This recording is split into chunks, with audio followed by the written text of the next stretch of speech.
الرحیم۔ ابو مالک اشعری رضی اللہ تعالی عنہ سے روایت ہے کہ رسول اکرم صلی اللہ تعالی علیہ وسلم نے ارشاد فرمایا، القرآن حجۃ لک او علیک،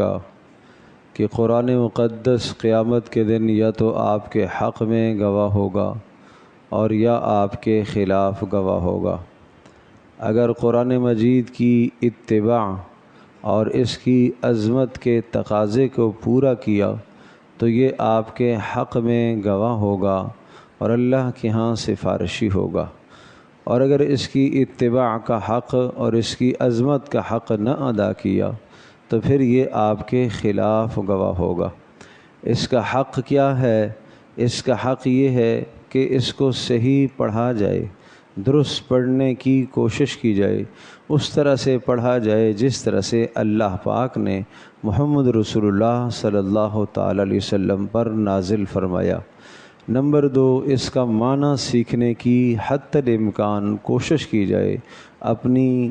صلاحیت کو، اپنے وقت کو، اپنی جان کو قرآن مجید کا معنی سیکھنے کے لیے کچھ نہ کچھ زندگی کا حصہ صرف کرے۔ اور نمبر 3، معنی بھی سیکھ لیا، اس کے بعد عمل کرنا اس کا بڑا حق ہے۔ نمبر 4، اس کی آیات میں تدبر کرنا۔ تدبر کس طرح سے ہوتا ہے کہ جب آپ تلاوت کر رہے ہوں تو جنت کی آیت آئے، جنت کا لفظ آئے، آپ کو بہت زیادہ ترجمہ نہیں آتا، لیکن جنت کا جب لفظ آئے تو اللہ سے جنت مانگیں، جہنم کا لفظ آئے تو اللہ سے پناہ مانگیں، حفاظت مانگیں، نیک لوگوں کا تذکرہ آئے تو اللہ سے مانگیں، اے اللہ ان نیک لوگوں کے پیچھے مجھے چلنے کی توفیق عطا فرما۔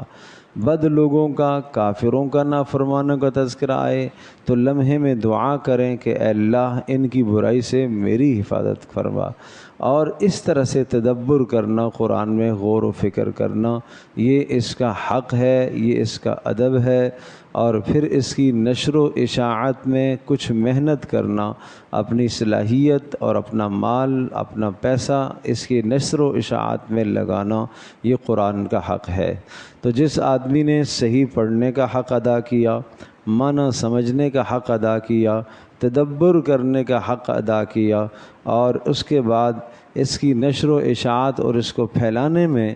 اس کا حق ادا کیا، عمل کرنے میں اس کا حق ادا کیا، یہ قرآن مجید قیامت کے دن بندے کے حق میں سفارشی ہوگا اور اللہ کے ہاں سفارش کرے گا، اور اس کی سفارش اللہ قبول کر کے بندے کی بخشش فرما دے گا۔ اور اگر یہ حق ادا نہ ہوئے تو یہی قرآن انسان کو اللہ کے دربار میں پکڑوائے گا اور یہ سخت مدعی ہوگا اور یہ کہے گا، یا اللہ اس نافرمان کو جس نے میرے حقوق کو پامال کیا، یا تو اسے جہنم میں ڈال اور یا مجھے اپنے کلام سے نکال دے۔ یقیناً اس قرآن کی سفارش کو سنا جائے گا اور اس شخص کو جس نے حق ادا نہیں کیے اسے جہنم میں ڈالا جائے گا۔ تو اس مبارک مہینے میں بہت زیادہ تلاوت کا اہتمام ہے، اس پر اللہ کا شکر ادا کرنا چاہیے، لیکن یہ جو حقوق میں نے بتائے ہیں ان حقوق کی ادائیگی کے ساتھ قرآن مقدس کی تلاوت کا اہتمام کریں،